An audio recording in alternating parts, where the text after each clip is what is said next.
Welcome to Bible Over Brews, deep thoughts from over time and text. I'm coming at you, Aaron Kru Juice, Vaverka, and I've got Gumby. Yes, you do. You have me. You had me at hello. And I've got Keith. Where am I? I didn't consent to being here. Who kidnapped me? We're going to be doing a nice, fun topical on introducing the new pope. Really just kind of conversation. We want to see what he's doing, see what he's about, and just really enjoy his current reign. He's got a big robe to fill. Yes, pun intended. Gumby has brought this delightful, what was it, Gumby? It's an old-fashioned. Ooh, I love a good old-fashioned. And this was actually made with Basil Hayden Dark Rye. It's a Kentucky straight rye whiskey blended with Canadian rye whiskey and port wine. Wow. It's wonderful. You got maraschino cherries in there, orange peel, a little bit of completely organic maple syrup for the sweetener. Oh, nice. Oh, brilliant. Yep. The fragrance on the top of this is phenomenal. And 2 round ice cubes to open it up. Which he brought himself. That was dedication. Very impressed with that. Oh, it smells brilliant. I can smell the orange peel right on the top. That is smooth. Oh, so smooth. This, Gumby, this is a absolutely brilliant drink. It ends the night. It ends the night well. Fantastic. Might end it too well. So I often, traveling, I will often pick up Manhattans and Old Fashions just because they're both, good bourbon drinks, whiskey drinks. They're some of my go-tos. Old Fashions, Manhattans, and gin and tonics. Those are my travel drinks. First time I had an old fashioned, I was at a cigar shop, right? And I already thought it was somebody. There's a bunch of old timers there, and they got their own private lockers with their own stash. They're just like way into it, right?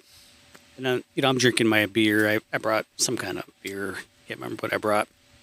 We're talking. And he's like, "Hey, have you had an old fashioned?" And he already knew the answer to the question. Just maybe by looking at me. And I said, "No, I haven't had one." He's like, let me make you one. Oh, he had a comment of something like, I said, "No, I haven't had one." He's like, "Oh, I didn't know you were a virgin."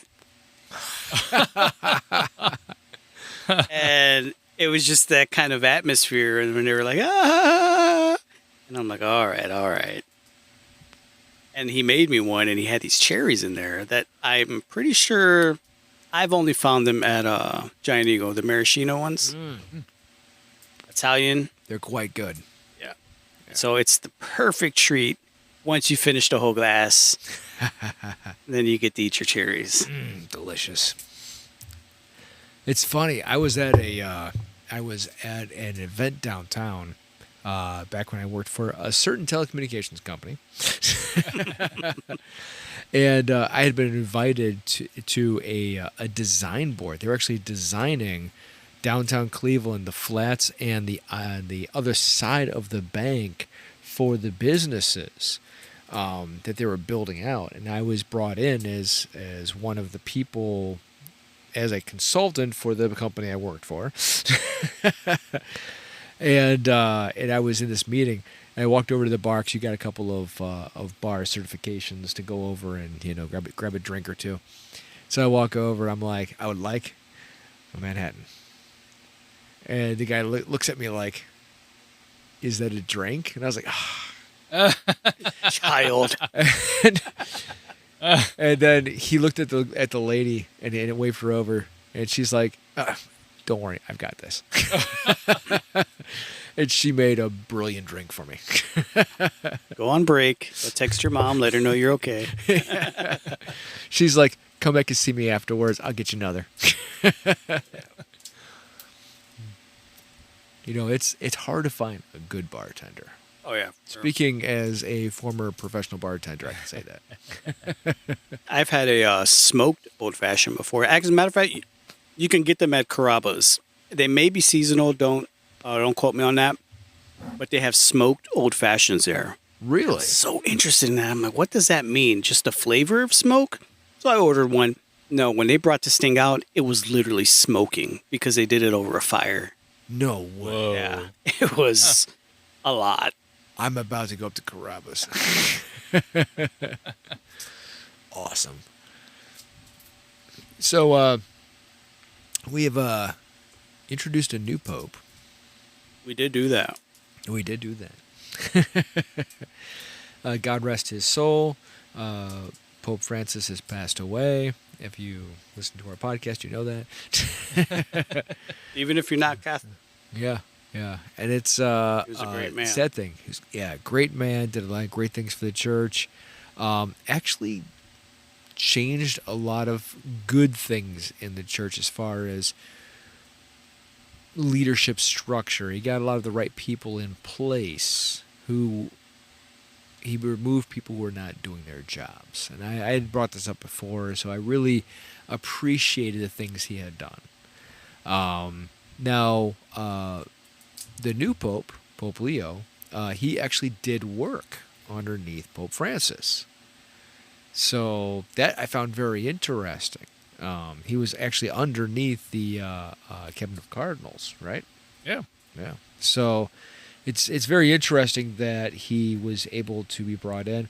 It was a pretty quick transition. Like, it was not a big deliberation. It was Was that conclave even like around like a day? Yeah, it was like I think a day and a half. I think it was under 2. Yeah. So it was a very quick deliberation. Took him longer in the movie to get one. I was going to say it was Right? way less dramatic than Conclave the movie. Holy crap. And I was a little suspicious, just because I really did appreciate everything that that Pope Francis had done. However, I have to say I have really been liking the things that he has done. So let me ask this before you get going on him, though. Yeah, go As ahead. being the only non-Catholic here, was Pope Francis considered kind of like centrist, maybe to the left, progressive? Would you guys consider him that? Like middle to the left?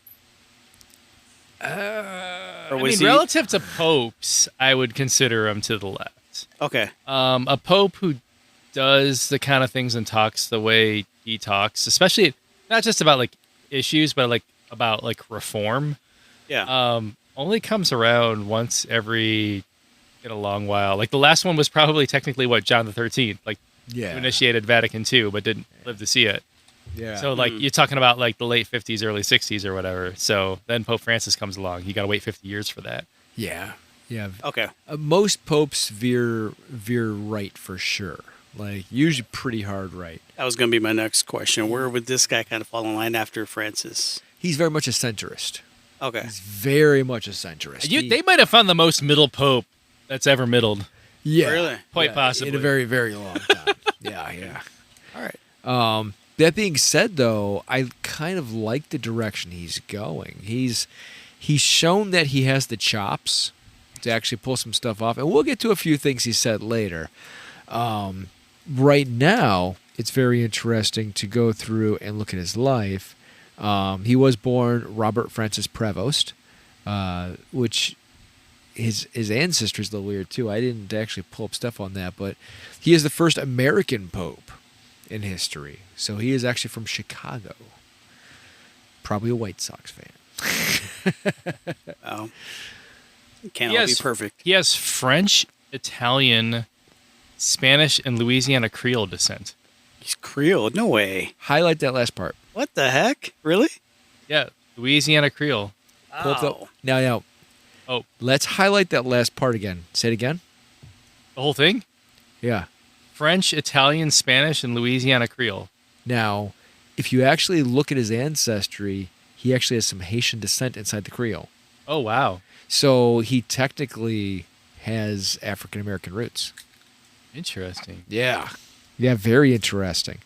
So he is not what we would refer to as 100% Caucasian pope, which most of them are. Right. At least in these later centuries, most of them are.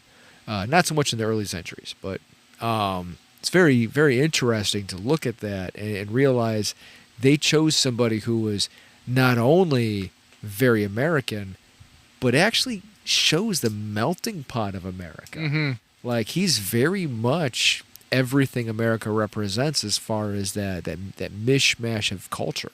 And I'm genuinely asking, are you saying that was deliberate? I was not in the conclave. I couldn't tell you that. I thought you were. Possibly. I mean, it is possible. It is possible he was chosen purposely for that. Okay. It's actually possible that Pope Francis chose him because of that. Because he was chosen to lead things by Pope Francis. So, Do you feel like there had to be a pretty strong endorsement by Pope Francis out the mortal door? Like, it feels like that. it certainly feels like Pope Francis had set up his successor. Yeah. Yeah. Interesting. Yeah. With that being said, I think he's also a pope that could bring a lot of healing to the church, because one thing that Pope Francis that came out of his time as pope is that there was some division caused between what we would call new Catholics and traditional Catholics. Like, for example, he definitely pulled in on the Latin Mass.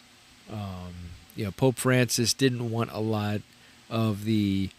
We spoke about this previously in the podcast. Yeah. He didn't want a lot of people only doing Latin Mass, because he wanted, honestly, to bring people into the church. And if you have a series of different parishes that are only doing Latin Masses, you're not speaking to the people. And so he wanted us to be very much a missionary church speaking to the people. And he saw that there was definitely problems with people only doing Latin Masses. I don't think there's any problem with there being a Latin Mass. Again, my kids and I, we attend a Latin Mass. However, the difference is that we don't see any difference between that and a modern Mass. I believe both of them are equally as important. I believe both of them are equally as inspired. So I don't think that one is better than the other. And that was very much kind of where Pope Francis was. And so that's why he pulled back on it, because he wanted to make sure that there was both in the church. He did allow for the Latin Novus Ordo, which is kind of cool. I think Pope Francis is going to continue down that path of figuring out the best way to do Mass. He's kind of already hinted towards that. So I think he will continue to expand and allow more parishes to do the Latin Novus Ordo, as long as they have the English Masses.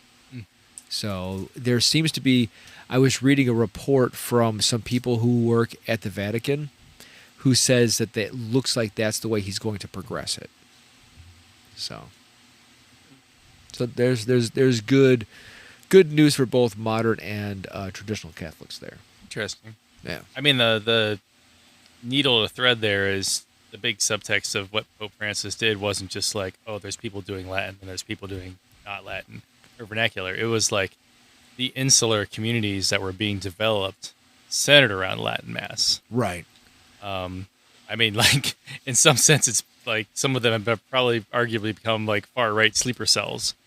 Some of like the most extreme examples. Now, Pope Leo has been the most forceful in like denouncing, for instance, war, the various conflicts we've had around the world. So, like, where am I going with this? Except that, like, I think one of the most interesting challenges will be like the political divisions that have emerged in the Catholic Church, where in some sectors it's become as much of like a faith justification for a political identity, and which has often gone along with worship and things like that. And like, he's someone like Leo is someone who is like traditional in some of like the traditional senses. Like Yeah. he dressed nice when he came out as Pope. Like He did. He did dress in like the formal garb. Like he's into the fashion, for instance. But he's also has been very outspoken against the politicians who have represented these groups that have been like who have been like very copacetic with traditionalists, especially JD Vance. That's what we'll do too. So like We'll get to that. yeah, like I think it's gonna be it'll be an interesting needle to thread to like get back to like this is a mode of worship versus this is an identity, and like Leo is against the identity, it appears. Yeah. But he is potentially for the form of worship. Could be interesting. Yeah, yeah. You can kind of see different stances inside of where he's going. Obviously, he is a traditionalist, so like he affirmed Catholic teaching based on family between a man and a woman, dignity of the unborn and the elderly. That was like one of his first affirmations: is protecting the elderly, protecting the unborn, and the family unit. That was like one of his initial teachings going in. He affirmed all of those. However, what's very interesting is that he gave an inaugural homily. The Church of Rome presides in charity. It is always and only about loving as Jesus loved. And that was really big because he was in his own way coming against this idea of certain political leaders that were trying to say that you were only to love your family and country. And so that whole homily centered around the idea that Jesus loved the stranger. And so he very much spoke up as the fact that you need to love every human as you love your family. And it was a very deep homily that spoke across the divide. Mm. So I do love the fact that he is continuing those ideas. This to me is going to be the most like interesting thing is he is potentially, he's entering the world as Pope at a very contentious moment that could see a lot of bad stuff happening potentially. And like, where am I going with this? Like how he stands up in the face of like world conflict or like massive human rights abuses. Like, I think there's been a lot of like in the church that like, especially the American church. I think also like the fact that he is American, like, but also not prototypically American. Yeah. Feeds into this very interestingly. No, he spent a long time as a missionary. Yeah. But like also just even like dispositionally, like he isn't like the majority of the bishops. He probably wouldn't vote with them on a lot of their pet causes in the majority. But like there's a lot like, okay, say take like the pro-life issue, for instance. I feel like there's been a lot of bishops in the U.S. who have compromised other messages in favor of playing nice with dominant political hierarchies on abortion. Like there's rich donors who will pay dioceses lots of money, who are also anti-abortion. And there's politicians who will line up with that and will, be in partnership with the diocese or with the bishop. And they've made nice with that. And then like the statements against like mistreatment of immigrants have been kind of tepid. Like it's like, oh yeah, also please don't deport people without due process or something like that. And like Pope Leo, if this is a global conflict, even if it's not like a world war, if it's a global conflict, he's going to have to make priorities and take sides. And so like, will he prioritize, and it seems like he kind of has to some extent, will he prioritize like anti-war stances, anti-human rights abuses in battlefields issues over culture war issues? Mm. He kind of has to a point. If you actually look at some of the things he has said, and again, we'll get to a little bit of this shortly, he has prioritized people over politics. Mm-hmm. Yeah, he definitely has.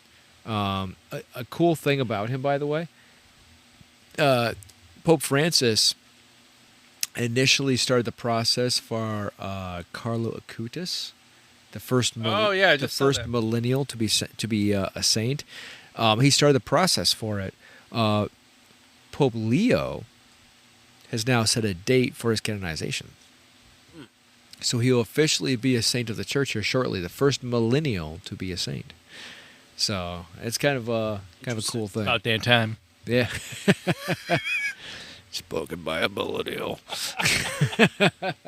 What's so special about him? I'm asking seriously. So Carlo Acutis is actually really cool. We should actually do a whole episode around him because the stuff that he highlighted is awesome. We actually, at the parish I go to, Mary Queen of Peace, we actually brought in a full presentation, which took up the entire Marian Lounge below the church, like the whole area, about all of the evidence that Carlo Acutis had actually gathered to show evidence for things like Marian apparition evidences, miracles, Eucharistic miracles. He had actually brought a lot of the evidence forward and established a website for it. And he did this even though he knew that he was dying. He pulled all of us together as a millennial using the technology that was available to him. So we'll go through and I took tons of photos of the displays. It was really cool. We'll go over that. We'll talk about who blessed Carlo Acutis is, the things he had done, because he really does deserve his own episode. He did a lot. He did a lot. In his short life, because he didn't live very long. In his short life, he did a lot. He really did live for the faith. So, kind of cool. But he also was a missionary down south. One of, I think, my favorite stories about him is that his parishioners said that he would jump in the back of pickup trucks and ride from village to village so that way he could do mass and give homilies. You're talking about the current pope. The current pope, yeah. Okay. So it's kind of cool. They were like, yeah, he would just jump in the back of pickups and we'd ride him over to the next village, and then he would do mass. And so it's kind of cool that he was that much for the people. They say they would catch him in the back of the churches, catching a nap, so that way he could make his way to the next village. Wow. Yeah. So very, very devoted to the people. So very cool. He's very relatable. I'm trying to find someone. A coworker sent me a story. Uh-oh. Where was this? Oh, here we go. What has Keith got? My family's actual it was like an Instagram reel. My family's actual reaction to finding out that the next pope is my mom's literal ex-situationship from when she was 19. Oh, jeez. Like,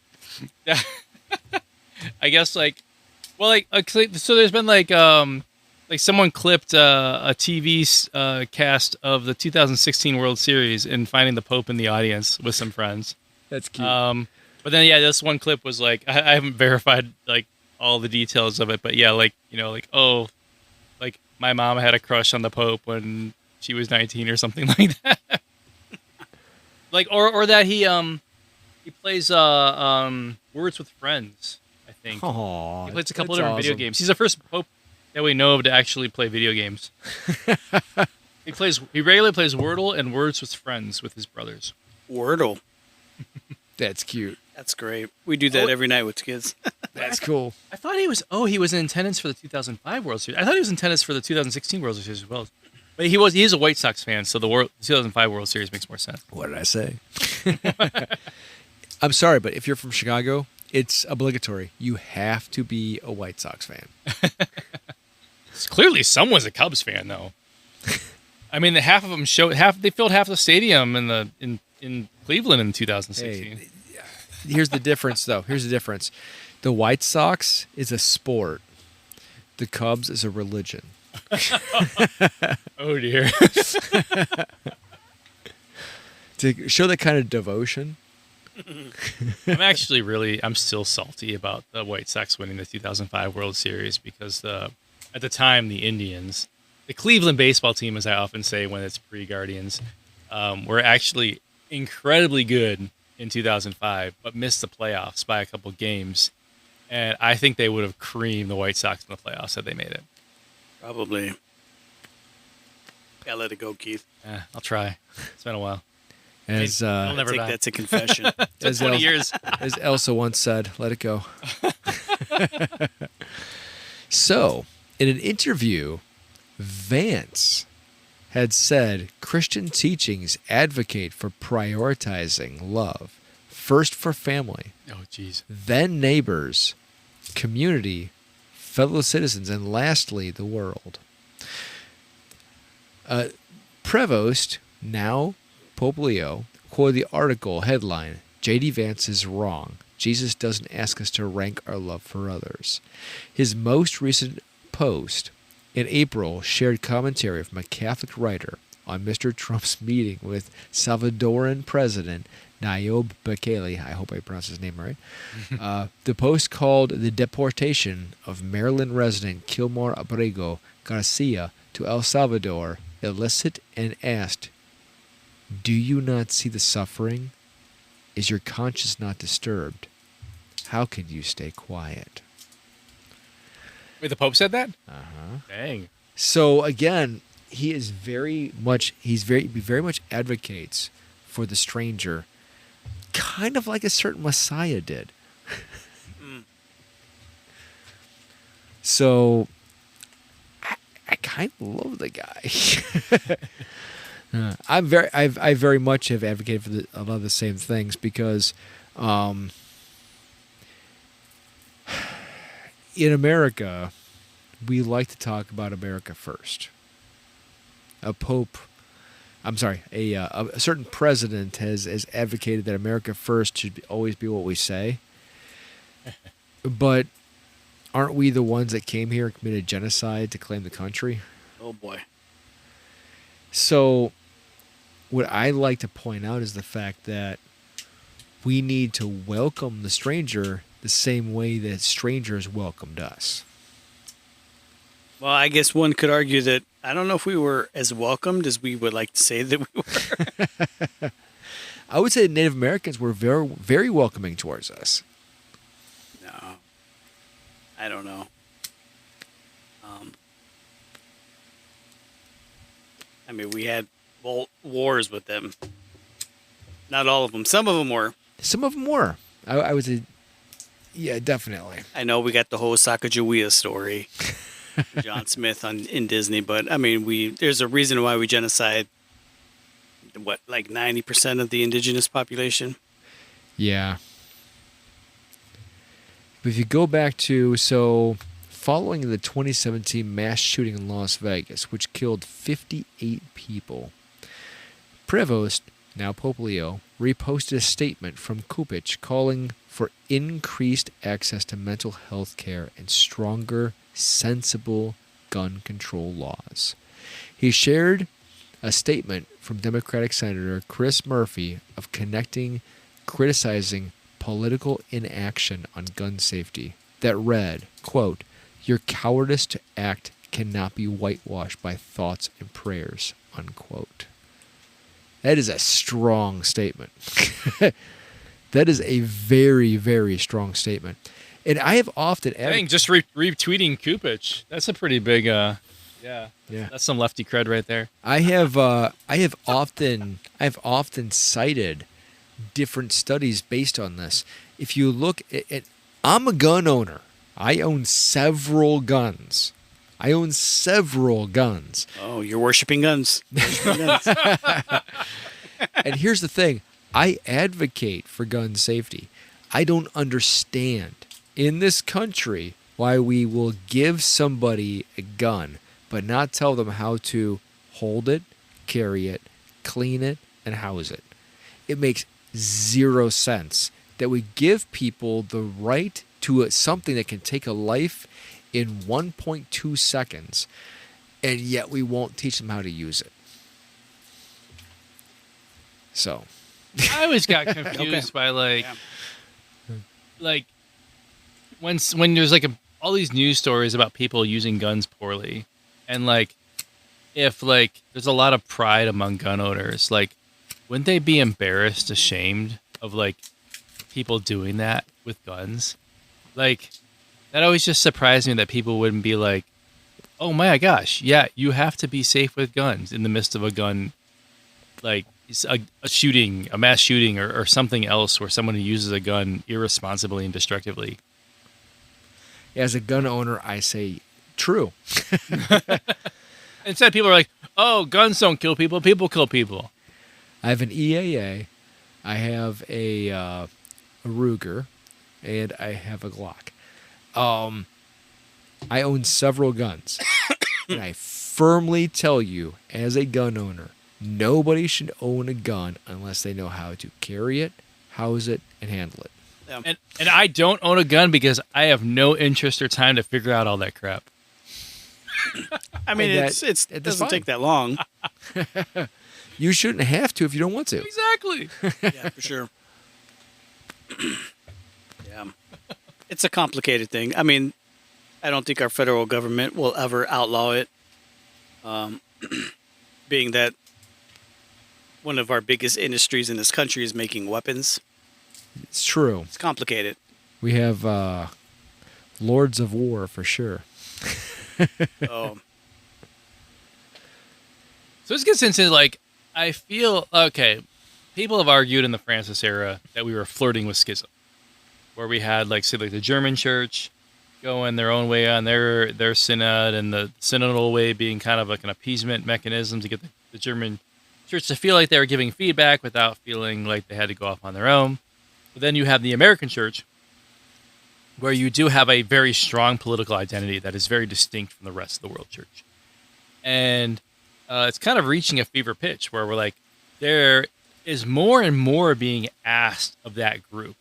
Like, it went from, like, support this political party because I'm pro-life, or because we're pro-life or whatever, to, like, support the end of due process, support mass deportations. It's continuing to escalate. And, like,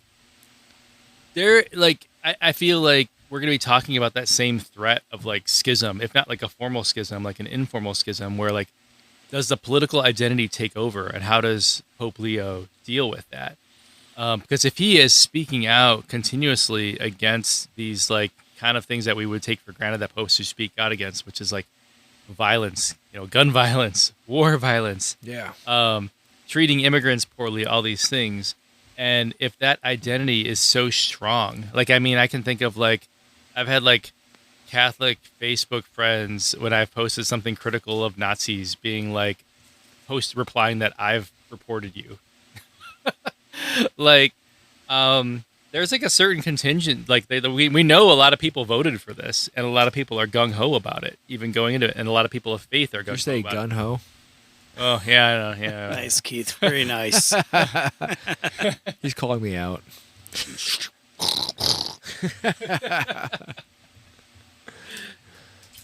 Like, what kind of crises? Like, I mean, Pope Leo's young, too, for a pope. He really got, like, is. How old He's is got he? a potential 15, 20 years of crises to deal with. He's in his 50s. He's young for a Wait, pope. he's 50s? No, wait. Right? Isn't he? That young? I thought so. Wait, how old is he? When was he born? 50 seems young. All right. Well, Keith figures that out. Oh my gosh. Where's According to voting records shared with CBS News and data from Illinois 69. State Board of 69. Elections, Still a baby for a pope. At age Prevost, 69. Pope Leo, is registered to vote in the Chicago suburb of New Lenox, Illinois. He has voted in at least 9 general elections, including in 2024. But it's unknown which party he voted for. However, he has also voted in both Republican and Democratic primaries over the years. He voted in the Republican primaries in 2012, 2014, and 2016, including the presidential primaries in I don't like it. 2012 and 2016. I don't He like it. last voted in the Democratic Party in 2010. He had also voted in the party's presidential primary in 2008. So, showing you He's a double dipper. he's voting he's voting for people he believes who are correct rather than parties. And then he I can't mean, be, maybe. he can't be People. American. You could argue rather all those than people are pretty parties. wrong. That he can't be American. Can't have it both ways, Hey. Aaron. I'm a libertarian, so I'm going to lose either way. But I still vote who I believe is correct. Keith, how old did you say he was? 69. He's 69. Yeah. Okay, so he's actually pretty spry, Dang, honestly. he looks super young. That's Yeah. really young for a pope. Yeah, he's young. He's I spry. wouldn't call him young, but he looks really young. He does. He looks good. Oh. How old was John Paul II? I mean, he's kind of our benchmark. I for, think he was also around that age. Yeah, let's check this out here. So fun, possible story. I've not had this confirmed yet, but if you notice, Keith, have you noticed that when he talks, he holds his upper lip down so you can't see his teeth? I've not noticed that. I don't know if this is true. That's a Chicago thing. Wait. So I don't know if this is true, but I have heard, possibly, that the reason is because he had a reconstructive surgery. Oh, interesting. It gets better. According to stories, and he will not confirm this, so I don't know if it's true, he actually stepped out and pushed a girl out of the street that was about to get hit by a car, Oh my gosh. and he was hit. Whoa. And they had to reconstruct his face after he was hit.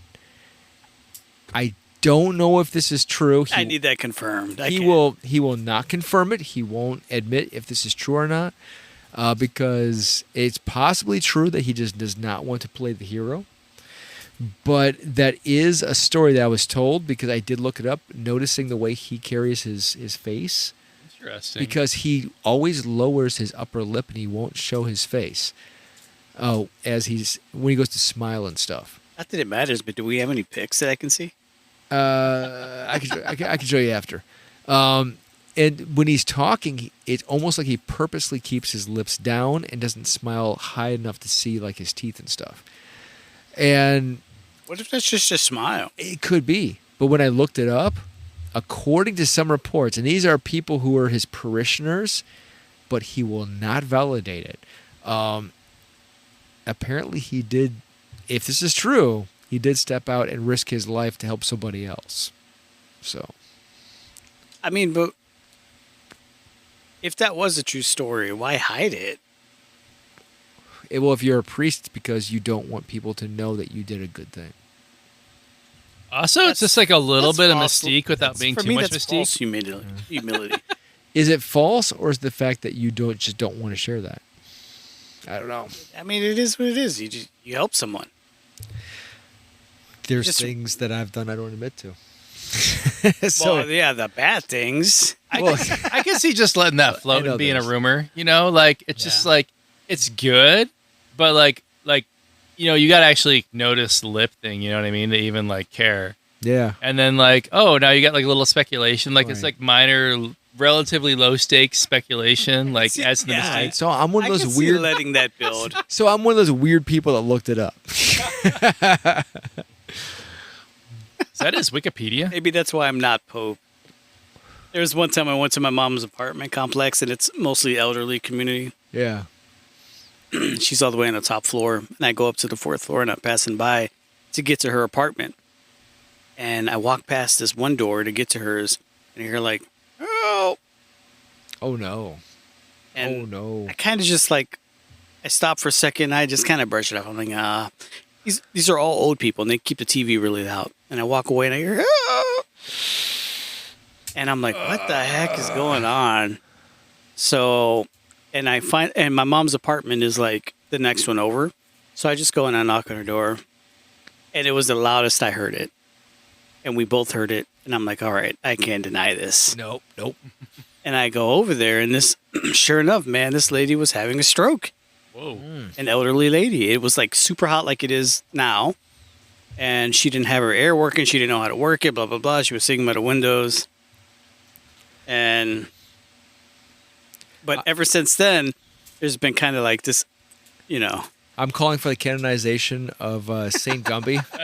I go in there and I help her and I call the ambulance and, I get her water, blah, blah, blah. I stay by her side, that kind of thing. Yeah. And, oh, if you weren't here, blah, blah, blah, blah. But then my mom takes the story and tells people, right? Then the kids find out, and then the manager finds out, and all of a sudden, like, this guy's going to be there to help you. But you didn't want people to know. Huh? But you didn't want people to know. Yes and no. I mean, it's not like I was going to, like, try to obscure the fact, oh, I don't know who that was. Must have been that other Hispanic guy on the 4th floor whose mother cooks rice. Yeah, there's so many. There's just so many. I don't know. This is I just really think it's funny. this is really apropos of nothing, but like twice now, I feel like so weird this has happened twice. Twice now in our neighborhood, I have riding on my bike. I have helped someone overdosing on drugs. Oh, nice. Do you carry Narcan? No, not at all. Like literally just like calling the ambulance or whatever. Or like the first time was coming off of at the time it was coffee off of Pearl Road in Broadview. Yeah. So I Oh, was turning good spot. Product endorsement. Coffee's awesome. Well, they're not open anymore. They haven't been open for years. Oh, darn it. Now it's 6-shooter. 6-shooter's great. Oh, 6-shooter's great. Yep. But yeah, I turned the corner and there was like I was just like helping somebody like sit like someone was like, hey, we're helping this woman like she was like falling over and like they were like keeping her up like from falling over while the police came or whatever, the ambulance came. Like I was about to get on my bike and then she was there like right at that corner. The second time I was riding out of the Treadway Creek Trail, like I was coming back home and riding like when you exit the trail in Harmody Park, and I like exit the trail, I exit the little like sidewalk part, and I get onto the road so I can turn right onto whether it be South Hills at that point, and I'm behind a car, and the car just isn't moving. Huh. And I'm like dinging my bell eventually, and then I'm finally like, oh, like, because at the biker, I like to keep cars in front of me. If cars Okay. are behind me, they can hit me. That's true. Yes. So finally, I pull to the side, and she's just like slumped over.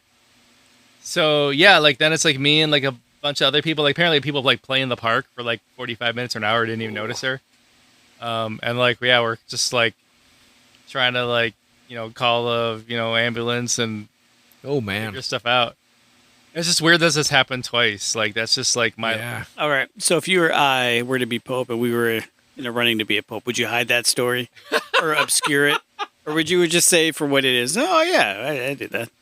I think I would talk about it because it would be this weird thing about like it would be part of my homily about why it's important to ride your bike when you can because you notice more things. Exactly. I would just acknowledge it for what it is.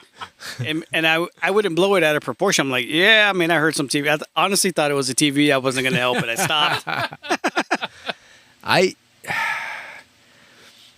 helped with something I don't like to admit to because I don't want to get sued.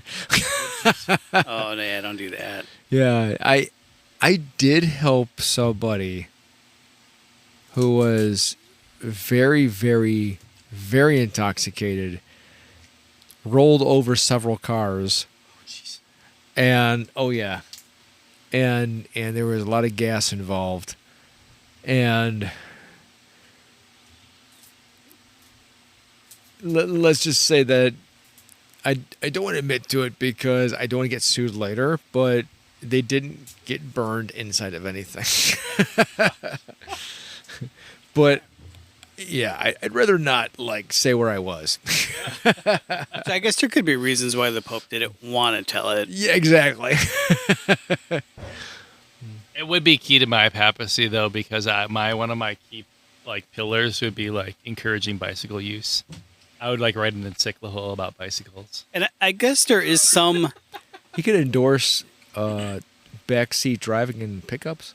I guess there is some biblical precedent for it. You know, because when Christ healed the blind man, Christ was like, look, don't go telling everybody. He did. Don't be a spaz about He it. did, yeah. He did try to say It was this the thing. first thing the guy did. He runs out, Jesus, help me. Is that the Message translation? Don't be a spaz. No, that was the Oh, Gumby Bible Over Brews played. translation. well played. That would totally be the message too. Yeah, I'm surprised. That's the it new isn't. Gumby version. Well, in a 2023 interview with Vatican News, the now Pope was asked about the relationship between bishops and social media. He said, quote, "Social media can be an important tool to communicate the gospel message reaching millions of people. We must prepare ourselves to use social media well," he said. "I'm afraid that sometimes this preparation has been lacking." He went on to say, "At the same time, the world today, which is constantly changing, presents situations where we really have to think several times before speaking or before writing a message on Twitter in order to answer or even to ask a question in a public forum. In full view of everyone, sometimes there is a risk of fueling division and controversy." And then he finished, "There is a great responsibility to use social networks, communication, correctly because it's an opportunity, but it is also a risk. And it can do damage to communication of the church. That is why one must be very prudent in the use of those means." I can't find anything wrong that I disagree with about that. I mean, all we have to do is look at our modern media to understand what he's saying. It's so divisive. I mean, people will take one little statement and run with it. True. This is gospel. The Pope said it, right? When really he might be talking about, whatever meal he ate that day. True. It's very true. And at the same time, acknowledging, like, look, it ain't going anywhere. It is not going anywhere. Social media will find you. So either we look to be responsible and do this right and, yeah. And the thing is that all of us live in a community where you're more than ever your past will find you out.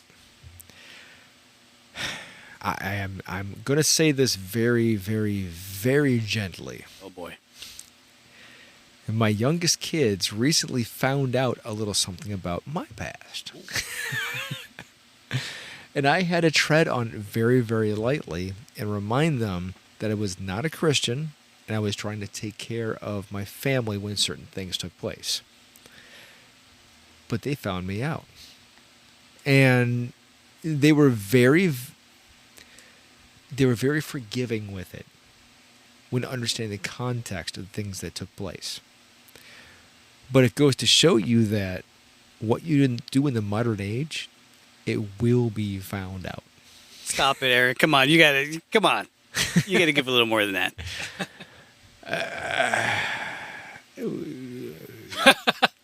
My son found out about one of my former careers. Aaron was in a mafia. That was it. There you go. Yep. I was going with either sperm donor or porno. Yeah. Former hitman. Yeah. Unfortunately, it was leaked on Twitter. But your past will find you. The rhythm is gonna get you. The rhythm is gonna get you. The rhythm got me. There's nothing hidden that won't be found out. That is so true. Yeah. That's a spiritual principle. It really is. In the past, it kind of spoke about your future spiritual place, but now everything you do is visible. Yep. And it will be found out. And the best thing you can do is own up to it and admit that you were wrong. Yeah. Despite what you did, you were wrong. I was wrong. I mean, heck, we got to say that on our podcast. We do. Like, we've had some things flagged, taken down, whatever. Yeah, 100%. And I go back and I listen to it as I meant. I'm like, holy crap, I said that. Like, all right, there it is. Yeah. Yeah, the things that we say do find us out. Sure. And so the Pope is correct. We have to double think, triple think what we say before we say it. That is solid advice. Very good. Yeah, it really is. I have not seen anything that would make me think he's a bad pope. Everything he has told me has said that he is the right person for the job. I look forward to hearing more of his homilies and hearing the things that he has to say. because so far I think that they did a really good job of pulling him out So fast. so fast. Man. All right, let me throw out a few things that like challenges. Let's see how he deals with them. Uh-oh. All right, so Okay, listeners, Bring beware. it, This is Keith. Keith. Bring it. all right. Of course, I'm gonna talk about gay stuff. Ah, But, all right, no, here's an interesting thing. So Pope Francis had like the most cachet with the LGBTQ community of probably any pope. he did a good job on that, though. Yeah, I thought. Which Wait, remind me his position. I mean, like Who am I to judge? official, yeah, exactly. That's the Okay. best summation of it. Is so what was interesting about his position is like it probably was as much about like like the teaching was part of it, but like maybe even a bigger part of it, or at least as big, was like the fact that he was actually kind of like undisciplined about his messaging. Like he would just do an interview and just like say whatever. So he would like, that's where we got like, who am I to judge? You know what I mean? Like, I would say that that's more or less the media loving to run with a simple statement that he made, rather Right. than looking at the context of everything he was saying. but he said it to the media, and He it, did, but when they ran with the statement and they didn't pull the two paragraphs. okay. I mean, I'm like, I like that. Airtime is not cheap, Aaron. I like that. Like, I feel like popes never really had spoken in that context before. Okay. Like, even if it was slightly taken out of context, like just the fact that he was like speaking plainly, speaking casually, was like different. I love that. Yeah. I so love that about him. So he spoke from the heart. Not that he doesn't have a ton of heart. I maybe by default expect that a little less with Pope Leo because, like, he seems more disciplined. Oh, he's way more disciplined. He's like a little more buttoned up. You know what I mean? Yeah, definitely. Wow. And he showed that from the get-go.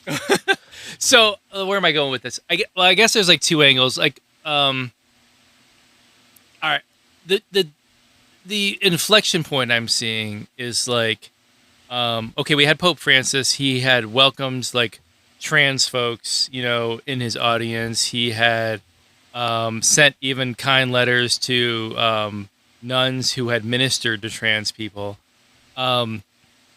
We know, I mean, of course, his party line was like the official line on, you know, human sexuality or whatever, gender. Pope Leo, of course, is affirming of that official line. We are reaching a point where we might see, I mean, we kind of already are seeing severe human rights abuses happening to trans folks. Like the UK just had a ruling. It's like not even just a US thing. And that people are using it as an excuse to not recognize trans folks, where like basically they're not allowed to go to the bathroom in the American South. Like we're probably not that far from actually seeing like people killed over this. I hope not. Oh my Lord, I hope not. Again, every life is so valuable. Right, exactly. Every I hope not human either. life is so valuable. I really hope that, listen, we are the American people. Beyond anything we disagree with, we should value human life above all. I would like that to be true. Yeah. I think Pope Leo is going to have to deal with this crisis in some significant way, where there are significant human rights abuses happening that he can't ignore. And what he says is going to have significant cachet on the world stage as it relates specifically to trans people. As small as a population as they are, the backlash has been so severe, so significant. It feels like stuff that I never dreamed could happen in the modern age, because I only heard that happening to black people in Jim Crow before I was born, or to Jews in World War II. Yeah. So I have a lot of hope in this, because he has shown himself to be somebody who takes a lot of deep thought in everything he says.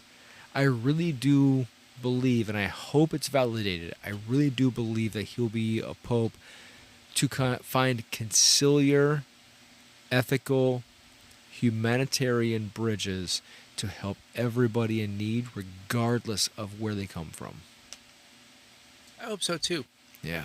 I think one tangible thing, and I can't remember specifically what, I feel like Pope Francis did some of this, is when religious leaders differentiate between like civil laws and church teaching, that can be a bridge. I think Pope Francis spoke out against, was it, which African country had like a law that basically outlawed like gay people or something like that? There's so many countries down there. I'm not sure.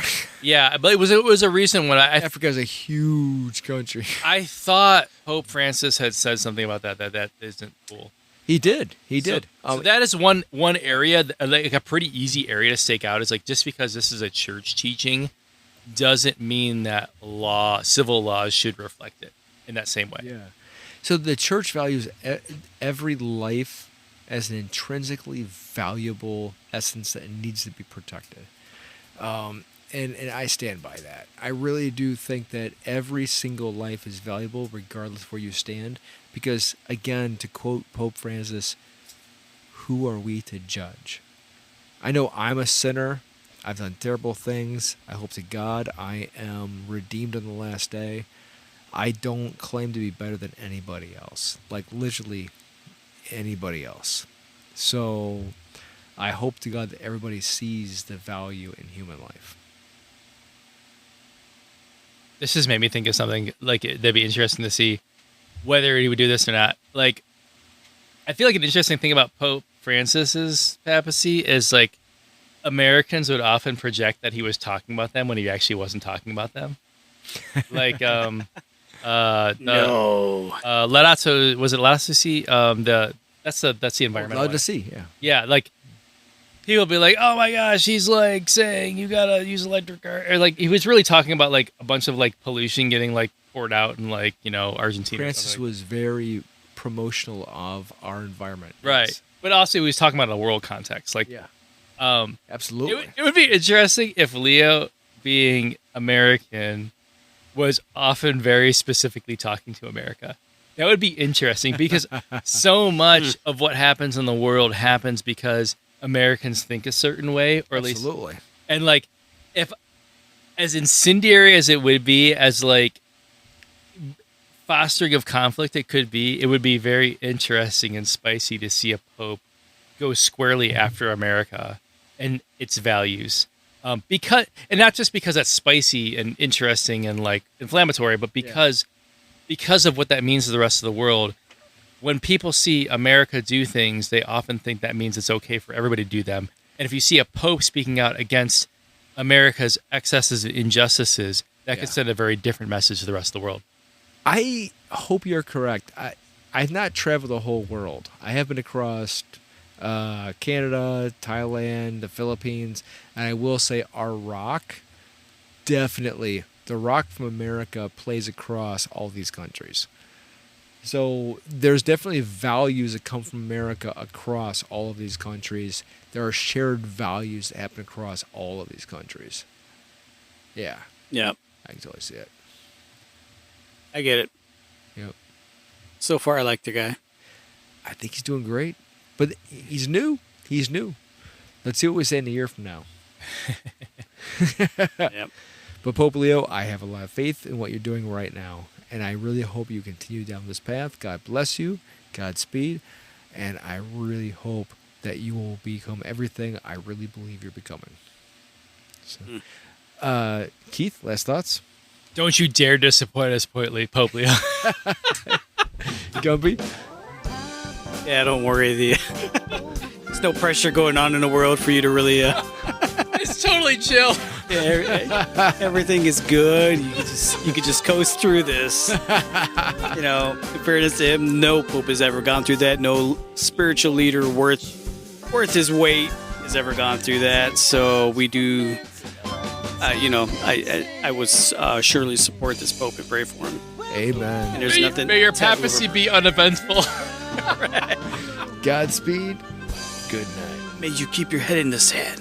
Please go to BibleBrews.com and check us out on Facebook, Yeah. X, and go to our Facebook group, Bible Over Brews In. We love to talk and have conversations there. Love to see you there. Maybe have somebody call in. Godspeed. That would be spicy, especially if you want to argue with me. Please do. Yeah, we don't Please, know. please argue with Keith. Please. Oh, my Lord. Please dying argue with for it. Keith. Please argue with Keith. Good at you guys.